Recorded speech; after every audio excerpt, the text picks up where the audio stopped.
안녕하세요. 상영쌤입니다.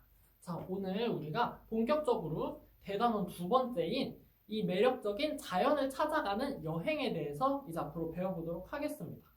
앞선 시간 동안 용화쌤의 지역지리 강의를 듣고 선생님의 1단원 수업을 들었다면 앞으로는 우리가 2단원 그리고 3단원 이렇게 쭉 진도를 선생님과 용화쌤이 번갈아 가면서 영상을 찍어서 올리도록 할 거예요. 그 이후에 등교 계약한 이후에는 6반과 8반이 따로 수업을 듣게 되겠죠. 그래서 온라인 계약 기간 동안은 우리 6반은 선생님의 수업을 열심히 더 들어주고 8반도 용화쌤 수업을 우리 등교하면 들을 수 없으니까 더 열심히 들어줬으면 좋겠습니다. 자, 그렇다면 우리 본격적으로 오늘 무엇을 배우게 될지 학습 목표부터 한번 확인을 해보고 넘어갈게요. 먼저 첫 번째 학습 목표, 우리 지형지리 여행이라고 하는 것. 이것을 왜 하는지 그 관광적 매력에 대해서 알아보도록 하고요. 두 번째는 지형과 인간의 관계를 알고 또 관광으로 인해 지역이 어떠한 특색을 보이는지 이것에 대해 알아보는 시간을 갖도록 하겠습니다. 자, 그렇다면 우리 먼저 대단원 2 첫 페이지인데요. 제목에서부터 알 수 있다시피 우리가 오리엔테이션에서도 말을 했었죠. 이 매력적인 자연을 찾아가는 여행. 이 자연이라고 하는 것은 있는 그대로의 환경을 의미한다고 말을 했습니다. 여기까지 이해되죠? 네, 그래서 사람이 인위적으로 만들어낸 것이 아니라 기존에 존재하던 산, 강, 평야 이런 것들을 우리가 자연이라고 말한다 설명을 했었죠. 그 중에서도 여기에서는 이 오스트레일리아 빅토리아주에 있는 이 그레이트 오션 로드를 보여주고 있어요. 로드라고 하는 것이 길을 의미하죠. 이렇게 큰 바다 옆에 이렇게 도로가 나 있는 것을 우리가 볼 수 있습니다. 한번 구글 지도에서 우리가 살펴보도록 할게요. 자, 구글 지도에서 그레이트 오션 로드를 검색을 하면 자, 호주에서도 오스트레일리아가 호주인 건 모두 알고 있죠? 이 호주에서도 이 남동부를 우리가 빅토리아주라고 불러요. 가장 큰 도시 멜버른도 있는데 한 번쯤 들어본 사람들이 있을 거예요. 이 중에서도 이렇게 해안가를 끼고 있는 이 도로를 우리가 그레이트 오션 로드라고 합니다. 특히 이쪽 이렇게 바다와 길이 아예 맞닿아 있는 거 우리 확인할 수가 있죠. 위성지도로도 확인을 해보자면 이렇게 바다와 산 사이를 길이 이렇게 가로지르는 것 볼 수가 있습니다. 자, 우리 한번 위성지도로 보고 스트리트 뷰로 한번 확인을 해볼게요.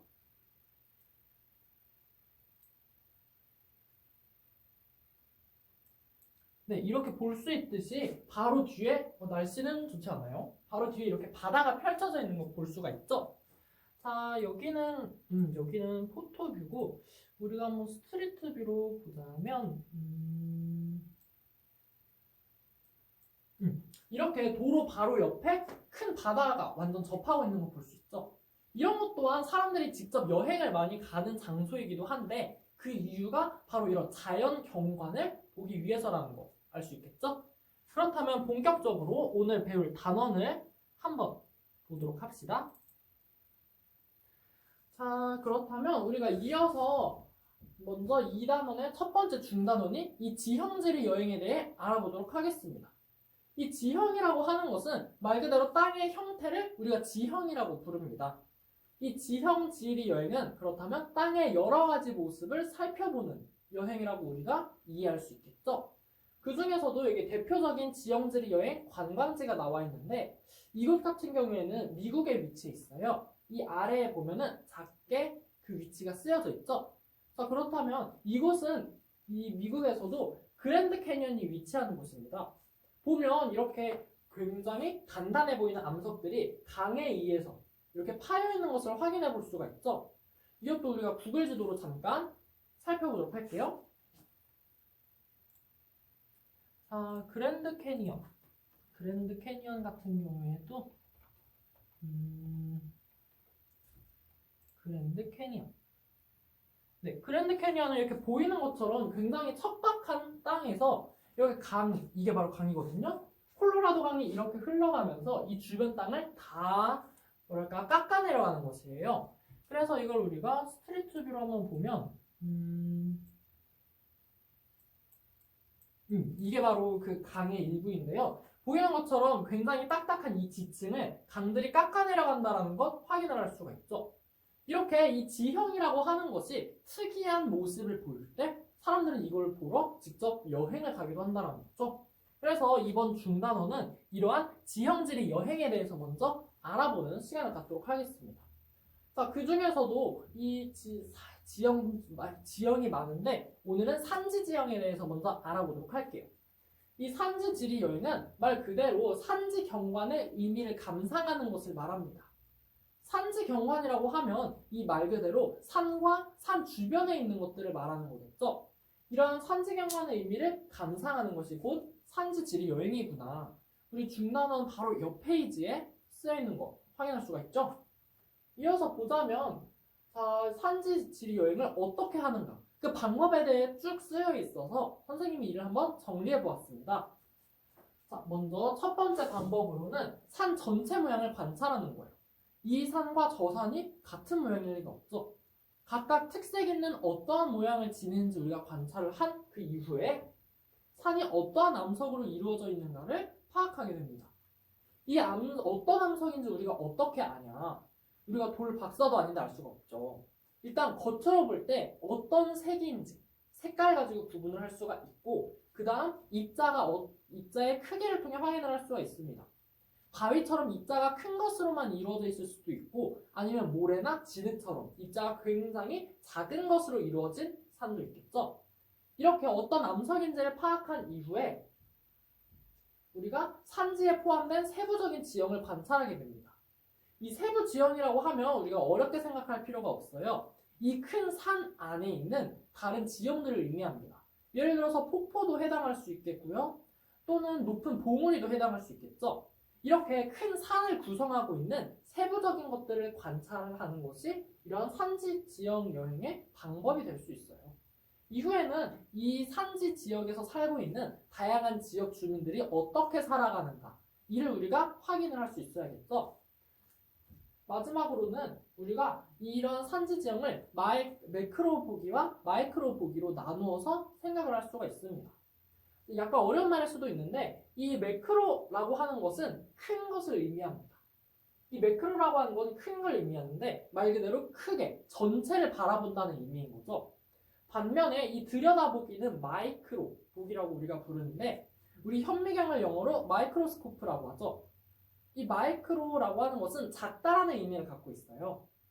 오세아니아 지역지리를 들은 학생은 알겠지만 오세아니아에도 미크로네시아라고 하는 하나의 지역이 있었죠. 이렇게 마이크로라고 하는 것은 작은 것을 의미하기 때문에 작은 것을 꼼꼼히 보는 것에 해당하는 말이겠죠. 그래서 이 매크로 보기 같은 경우에는 우리가 큰 걸 전체적으로 바라봐야 하기 때문에 위에서 아래로 내려다보는 시선을 갖게 됩니다. 곧 우리가 새의 시선을 갖는다라고도 표현을 할 수가 있겠죠. 이렇게 위에서 아래를 넓게 조망하는 것을 전체 보기, 매크로 보기라고 부르고 이와 반대로 작은 것을 자세히 바라보는 것. 작은 것을 자세히 보려면 매크로 보기의 새 관점과 반대로 아래에서 위를 보는 시선이 필요하겠죠. 이렇게 아래에서 위를 보는 시선은 우리가 벌레의 시선, 벌레의 시각을 갖는다라고도 표현을 합니다. 그래서 이 산지 지리 여행을 할 때 있어서 중요한 방법 중 하나가 전체 보기와 들여다보기를 유용하게 우리가 활용하는 것이겠죠. 그러면 우리가 구체적으로 사례를 가지고 이를 한번 파악해 보겠습니다. 자, 먼저 우리가 알프스에 있는 융프라우와 설악산에 있는 울산바위를 한번 확인을 해보도록 할게요. 교과서에도 그림이 있지만 먼저 융프라우부터 우리가 구글 지도를 통해서 확인을 해보도록 하겠습니다. 자, 알프스 같은 경우에는 여러분들이 한 번쯤은 모두 들어봤을 거예요. 알프스는 유럽에 있는 굉장히 높은 산의 이름이죠. 우리가 신기조산대라고 할 때 알프스 히말라야 조산대가 있는데 바로 거기에 속하는 알프스의 융프라우라고 하는 산이 있습니다. 자, 그럼 보자면 이 알프스 융프라우 산 같은 경우에는 스위스에 위치해 있어요. 그래서 보자면 이렇게 이곳이 유럽이죠. 유럽에서도 스위스가 중앙부에 위치해 있는데 이 스위스의 가운데 쪽에 위성 사진으로 보자면 이렇게 산이 있는 게 보이시죠? 중요한 건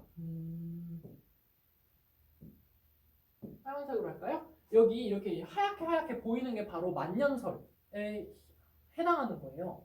만년설이라고 하면 높은 고도의 위치에서 녹지 않는 눈, 얼음들을 우리가 만년설이라고 부르죠. 그 말은 이렇게 하얗게 만년설의 흔적이 보이는 곳들은 고도가 높다는 걸까요? 낮다는 걸까요? 그쵸? 굉장히 높다는 거죠. 이렇게 고도가 높다, 이렇게 이어지는 고도가 높다라고 하는 것은 신기조산대의 특징 중 하나였죠. 이렇게 알프스는 신기조산대에 위치한 산입니다. 자, 그러면 우리가 한번 좀 더 구체적으로 봅시다. 그 중에서도 융프라우 같은 경우에는 우리가 친근한 이미지일 텐데, 교과서에 보면 융프라우 그 알프스 밑에 있는 그린덴발트라고 하는 마을에 대한 소개가 나오죠. 자, 그럼 우리도 그린덴발트로 한번 가보도록 할게요. 그린덴발트. 여기가 융프라우고, 그린덴발트. 여기 있죠? 마우스 보이나요? 그린덴발트. 한번 이 그린덴발트 같은 경우에는 융프라우로 가는 사람들이 들르는 그런 곳 중 하나인데, 보이는 것처럼 작은 마을이에요. 마을인데 눈으로 뒤덮여 있죠. 고도가 높기 때문에 그만큼 기온이 낮아서 이렇게 눈이 많이 온다라는 것 우리가 알 수가 있죠. 교과서에 있는 사진이랑 조금 다른데, 교과서에 있는 사진처럼 초원을 한번 찾아볼까요? 그린덴발트에서도 다 겨울인가? 여기는 초원이네요. 이 그린덴발트라고 하는 곳은 산 중턱에 위치해 있다 보니까 이렇게 융프라우까지 등정하는 사람들에게 휴게소 역할을 하는 그러한 마을이에요. 그래서 위성지도로 보면 이렇게 눈으로 덮이지 않고 굉장히 예쁜 곳이에요. 이런 것은 다 기차역이거든요. 이 그린덴발트 기차역을 통해서 사람들이 융프라우까지 가는 거죠. 좋은 걸 보여주고 싶은데 찾을 수가 없네요. 완전 그린덴발트 같죠? 교과서에 보이는 것처럼 이렇게 산중턱에 겨울에는 눈이 쌓이고 봄이나 여름엔 이렇게 꽃이 많이 피는 우리가 전형적으로 알고 있는 그런 알프스의 풍경이죠. 이렇게 바로 옆에 굉장히 높은 산들이 위치해 있습니다. 자, 그래서 이렇게 그린덴발트가 있고, 융프라우 같은 경우에도 우리가 한번 로드뷰로 바라볼게요. 자, 융프라우 산 정상에서 바라보면 이렇다고 하네요. 이렇게 여기가 산 정상이에요. 산 융프라우 정상인데 우리가 볼 땐 굉장히 뾰족한 산인데 올라가 보면 그래도 이렇게 평지도 있죠. 융프라우를 올려다보는 사진도 좋은데 교무실에서 한 군데를 픽했었는데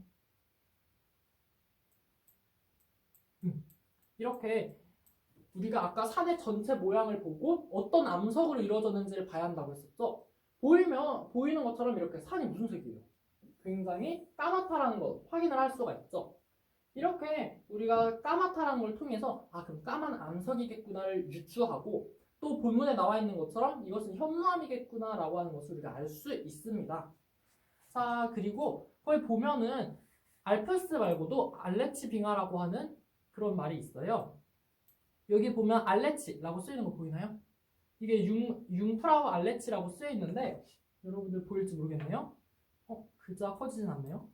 위성사진으로 보자면은 이렇게 이 높은 산들에서 이렇게 빙하가 내려오는 거예요. 이게 무슨 말이냐면 여기가 산 꼭대기예요. 이렇게 산 꼭대기가 있으면 꼭대기와 꼭대기 사이에 낮은 곳이 있겠죠. 그럼 이 낮은 곳에서 빙하가 이렇게 흘러나온단 말이죠. 그래서 이 빙하들이 다 이렇게 몰려 나오는 거예요. 그래서 이렇게 빙하가 내려오는 곳이 여기가 바로 알레치 빙하입니다. 이해되시나요? 빙하들이 높은 곳에서 낮은 곳으로 이렇게 이동해 온다는 거죠. 그래서 실제로 이것을 보면 이렇게 검은색으로 실금이가 있기도 하죠. 빙하가 이동한 흔적이라는 의미입니다. 알레치 빙하를 우리가 구글뷰에서 보자면 여기가 알레치 빙하거든요. 보이는 것처럼 요 하얀 게 다 빙하라는 거 우리가 알 수 있죠. 그리고 이런 높은 주변의 산에서 눈과 얼음들 빙하들이 이동하면서 이 알레치 빙하가 형성됐다라는 것 확인할 수 있습니다. 자, 그렇다면 돌아와서 이걸 우리가 한번 비교를 해보겠습니다. 자, 봅시다. 먼저 알프스 융프라우 먼저 볼게요. 우리가 이 알프스, 아까도 본 것처럼 산이 검은색이었다라는 것 확인할 수가 있죠. 이 검은색 암석으로 우리가 그 중에서도 석회암이다라고 하는 거 알 수가 있어요. 석회암인데 선생님이 여기서 융기라고 하는 말이 조금 어려울 수 있어서 설명을 해주려고 해요. 이 석회암이라고 하는 것은 우리가 일반적으로 바다 밑에서 형성되는 거예요. 뭐 조개 껍데기라든지 그러한 어패류들이 쌓이고 쌓여서 한결 끓여도 돼요. CaCO3를 형성합니다. 그럼 이 CaCO3가 바닥 밑에서 쌓이겠죠. 점점 쌓여서 이게 나중에 융기하는 거예요. 융기라고 하는 것은 위로 올라온다는 의미입니다. 원래 이렇게 바다가 있었던 거죠. 바다가 있을 때 여기 밑에 석회암이 쌓여있던 거예요. 이렇게 석회암이 쌓여 있었는데 나중에 신기조산되다 보니까 산이 융기하거나 단층, 습곡 이런 것들이 활발하겠죠. 그래서 높은 산이 이루어지는데 이 밑에 있던 석회암이 위로 올라왔다는 거예요. 무슨 말인지 이해되나요? 히말라야 산맥 또한 이렇게 융기된 산이기 때문에 옛날엔 그 자리가 바닷가였죠. 우리나라 같은 경우에도 이 석회암이 위치한 태백 같은 곳은 예전엔 바다였기 때문에 산 꼭대기에서도 우리가 조개 화석이라든지 삼엽충 화석 같은 게 발견되는 거예요. 여기까지 이해되나요? 네. 자, 그래서 이 알프스 같은 경우에는 석회암으로 이루어져 있고 이게 융기한 곳이다. 이 알프스가 스위스 신기조산대에 위치해 있기 때문에 이러한 것들이 이루어졌다는 거 모두 이해되죠? 좋습니다. 이해가 안 된다거나 너무 내용이 많아요 하면은 꼭 선생님에게 말해줘야 해요.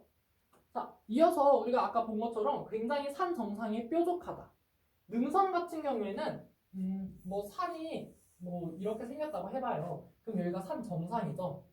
능선은 산을 옆에서 본 요곳을 능선이라고 합니다. 이해되시나요? 이 능선 같은 경우에도 굉장히 날카롭더라라고 하는 것이죠. 네. 자, 이어서 또 이 알프스는 굉장히 높다라고 했어요. 아까 본 것처럼 선생님이 눈과 얼음, 빙하를 보여줬었죠.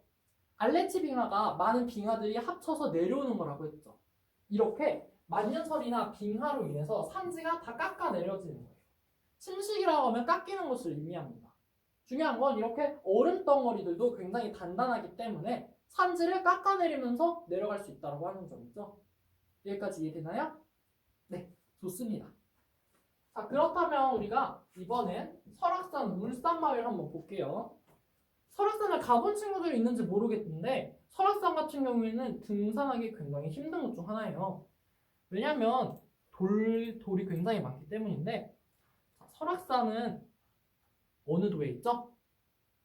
그렇죠. 강원도에 있어요. 강원도 중에서도 설악산은 이 속초, 양양 이런 쪽에 있는데 자, 이 설악산 국립공원에서 울산바위를 한번 우리가 찾아보겠습니다. 자, 영시암.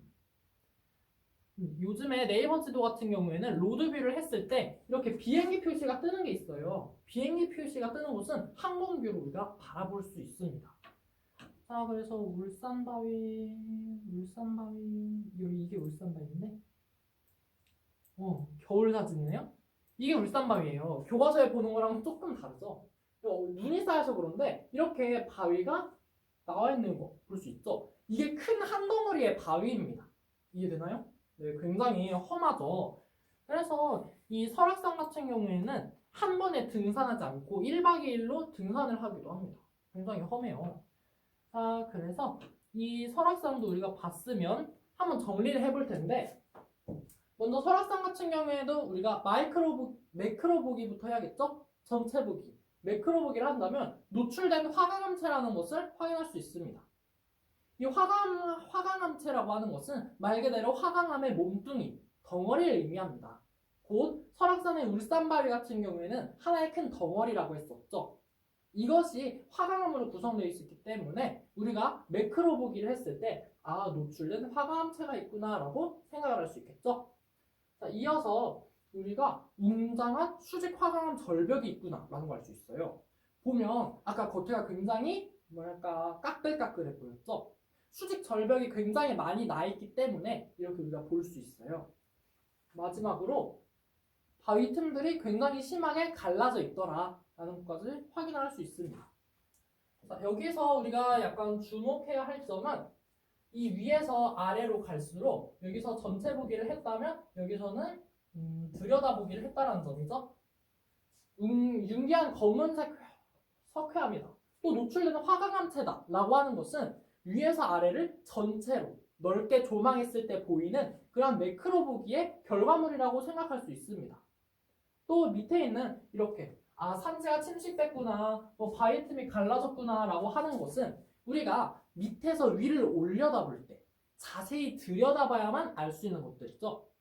이렇게 우리가 이 지형지리 여행 그 중에서도 산지를 확인할 때는 아무래도 이렇게 매크로 보기, 전체 보기와 마이크로 보기, 들여다보기를 자유롭게 혼용해서 사용해야만 더 잘 볼 수 있다는 것 모두 이해되나요? 네, 좋습니다. 자, 그러면은 우리가 오늘은 양이 조금 많아요. 하지만 다음엔 양이 적을 거기 때문에 오늘 조금 힘든 게 낫죠? 네.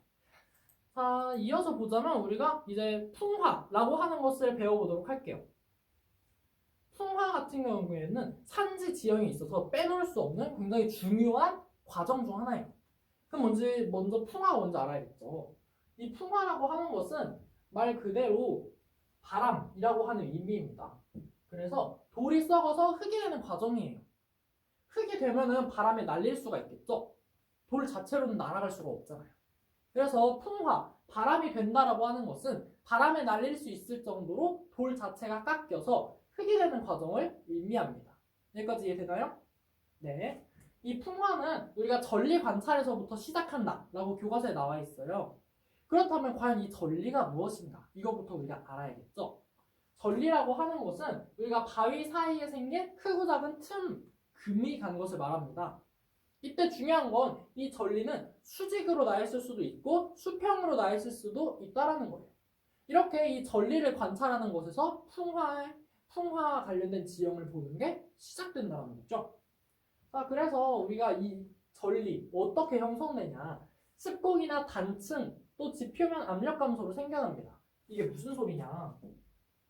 만약에 지구과학을 배운 학생이라면 한 번쯤 들어볼 수도 있었을 거예요. 습곡 같은 경우에는 이렇게 평평했던 지형이 이렇게 휘어지는 것을 가지고 우리가 습곡이라고 하죠. 중요한 건 이렇게 습곡 작용이 일어나면 이 두 개가 이렇게 여기서 압력을 막 가하는 거예요. 그러면 이게 이렇게 눌리겠죠. 그럼 양쪽에서 횡압력을 받기 때문에 이 가운데가 굉장히 큰 압력을 받게 돼요. 그럼 어떻게 되겠어요? 여기가 금이 가겠죠. 이런 식으로 전리가 생길 수 있다는 거예요. 여러분 모두 이해되나요? 이걸 어떻게 생각할 수 있냐면 식빵 5개를 겹쳐놓고 양쪽에서 눌린다고 생각해보세요. 그러면 가운데부터 이렇게 금이 가는 것을 볼 수가 있습니다. 이해되나요? 자, 이어서 단층 같은 경우에는 이게 뚝 끊긴다는 의미예요. 무슨 소리냐? 예전에 이렇게 돼 있던 게 단층이 일어난다면 이런 식으로 양옆에서 하도 누르니까 습곡은 구부러진다면 단층은 아예 뚝 끊기는 거죠. 이렇게 뚝 끊길 경우에도 양쪽에 압력이 있었기 때문에 굉장히 많은 금이 생길 수 있겠죠.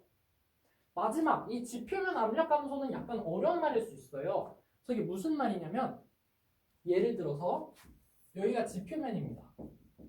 지표면인데 중요한 건 이 밑에 이렇게 큰 돌이 있었어요. 이 돌을 우리가 화강암이라고 할게요. 이 화강암이 있었는데 시간이 지나면서 이 풍화라고 하는 것이 계속 지속되겠죠. 그러면 말 그대로 이게 바람이 돼버리니까 이 위에 있던 지표면에 있는 것들이 점점 줄어들겠죠. 그렇다면 예전에 이만큼 눌려있던 화강암이 누르는 것이 없게 되는 거예요. 무슨 말인지 이해되나요? 예전에 이렇게 눌려있었는데 지금은 화강암이 이렇게 지표 위로 올라올 수 있다는 거죠. 왜냐? 이 지표면이 풍화와 침식으로 인해서 깎였기 때문에. 무슨 말인지 이해되나요? 그렇다면 이 지표면에서 누르는 압력이 예전에는 있었지만 지금은 없어지겠죠. 없어졌기 때문에 이 안에 눌려있던 것들이 없어지면서 점점 붕 뜨게 된다는 거예요. 어떤 말인지 이해되나요? 이걸 어떻게 생각하면 되냐면 우리가 스펀지가 이거 같은 경우에는 스펀지가 꽉 눌려있는 상태인 거예요. 스펀지가 꽉 눌려 있다가 누르는 힘이 없어진다면 스펀지가 위로 붕 뜨게 되겠죠. 이게 그렇게 압력이 감소돼서 붕 뜬 상태입니다.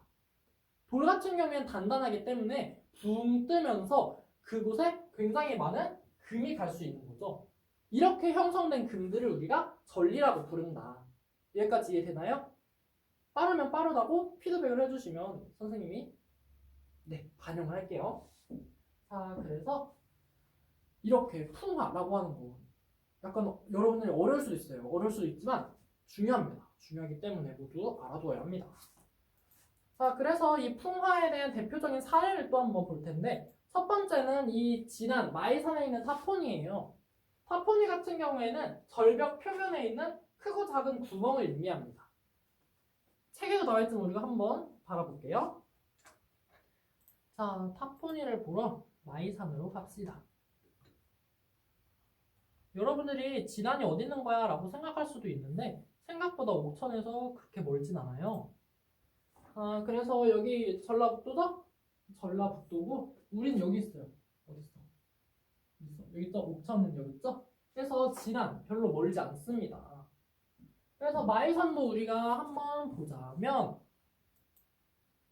타포니가 어떻게 생겼는가?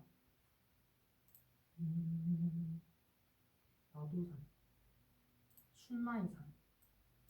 네, 봅시다. 이렇게 우리가 항공배에서 보면 이 굉장히 많은 구멍 이렇게 파여 있는 것들 보이나요? 이게 바로 타폰이라고 하는 겁니다. 다시 보자면은 여기 어디 갔어? 이렇게 여기 굉장히 많이 파여 있는 거 볼 수 있죠? 이렇게 움푹 파여 있는 것을 우리가 타폰이라고 한다. 여러분 모두 이해되나요? 네. 여기만 파여 있는 게 아니라 이쪽도 이렇게 파여 있죠? 이 마이산 같은 경우에는 마자에다가 귀를 써서 마이산이에요. 보면 이렇게 말 귀 같잖아요. 약간 강아지 귀 같기도 하고 그렇죠. 이렇게 우리 앞에서 배운 산지 지형을 보는 방법 다시 한번 보자면 전체를 본다. 산의 모양이 말 귀처럼 생겼네 라고 생각할 수 있죠. 그 다음 두 번째, 어떤 암석으로 이루어져 있는가. 하얀색이네. 그럼 하얀색의 암석으로 우리가 추려낼 수 있겠죠. 이렇게 매크로하게 먼저 전체를 보고 다음에 마이크로하게 밑에서 위를 본다면 이러한 세부적인 지형, 타포니 같은 것들이 보이게 되겠죠? 좋습니다. 자, 그래서 다시 PPT로 가봅시다. 이렇게 타포니 크고 작은 구멍이 보인다 하는 거 알 수가 있고요.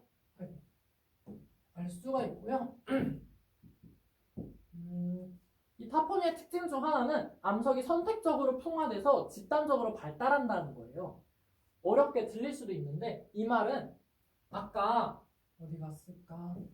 아까 산이 이렇게 있었죠?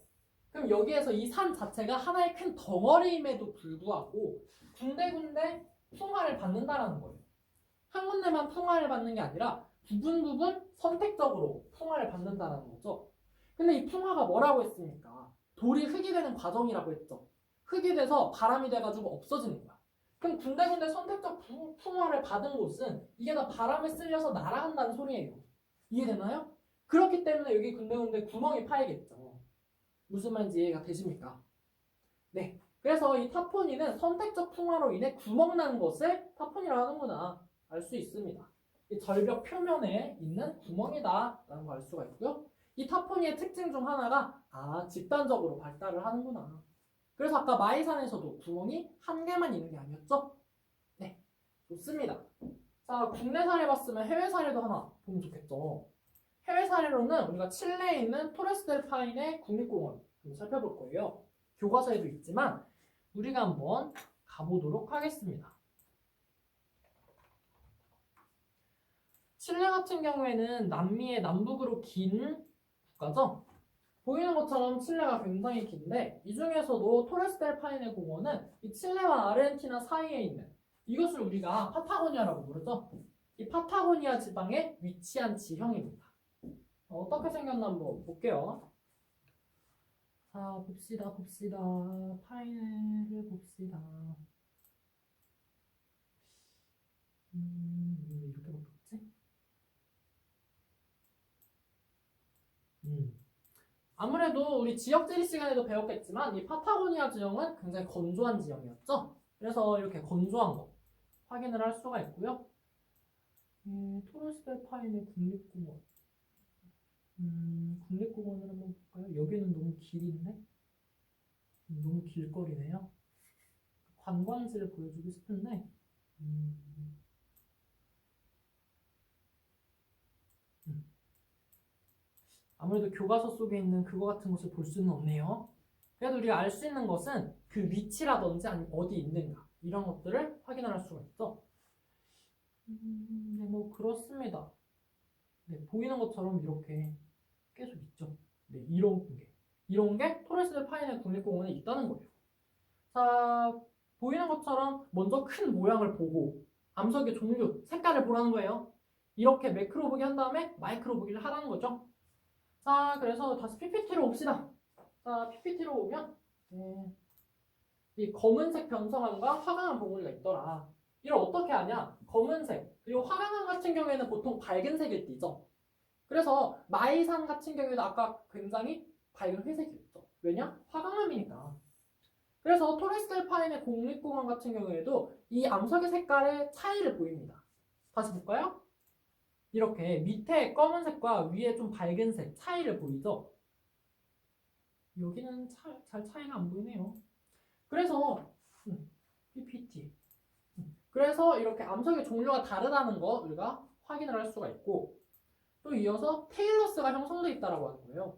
테일러스는 교과서 모식도가 있지만 절벽의 낙하물로 형성된 경사면을 테일러스라고 부릅니다. 이걸 설명을 해주자면 극단적으로 좀 그려볼게요. 절벽이 이렇게 있는 거야. 절벽이 이렇게 있어요. 중요한 건 절벽에서도 풍화가 일어날 수 있다는 거죠. 그럼 이런 데서 막 풍화가 일어나는 거야. 풍화가 일어나면 얘네가 바람이 돼서 떨어지겠죠. 그럼 얘가 낙하하는 거예요. 낙하하는 거야. 그럼 낙하해서 얘네가 밑에 쌓이겠죠. 쌓이는데 이렇게 쌓였다가 또 위에 쌓이겠죠. 그리고 또 위에 쌓이겠죠. 그럼 이렇게 쌓인 것을 보면 이렇게 경사진 것을 관찰할 수 있다는 거예요. 이렇게 이 절벽으로부터 떨어진 것들이 낙하해서 형성한 경사면을 갖고 우리가 테일러스라고 부른다. 여기까지 이해되죠? 네, 교과서 속에 잘 모식도가 있습니다. 거기서 보면 되고요. 이렇게 테일러스가 있구나 라는 건 확인을 할 수 있고 자 마지막이에요. 이 칠레 같은 경우에는 신기조산대에 해당하죠. 왜냐하면 안데스 산맥이 남북으로 길게 분포해 있기 때문인데요. 그렇기 때문에 안데스 산맥은 신기조산대라 굉장히 고도가 높아요. 따라서 고산지대에 해당하기 때문에 이 고산지대 높은 곳에 만년설이 위치하겠죠. 또 그 만년설이 이동하고 녹으면서 형성된 호수가 있다라는 거 모두 확인할 수 있죠? 네, 좋습니다. 자, 그래서 오늘 양이 좀 많았어요. 모두 고생을 했는데 우리가 이렇게 이 단원은 좀 내용이 많고 중요한 것들도 많고 조금 어려울 수도 있어요. 하지만 우리가 나중에 내가 저기 놀러 갈 것이다 라고 생각을 하고 수업을 듣는다면 좀 괜찮지 않을까 라는 생각이 들고요. 그러면은 우리 제17강 듣느라 모두들 고생 많았습니다.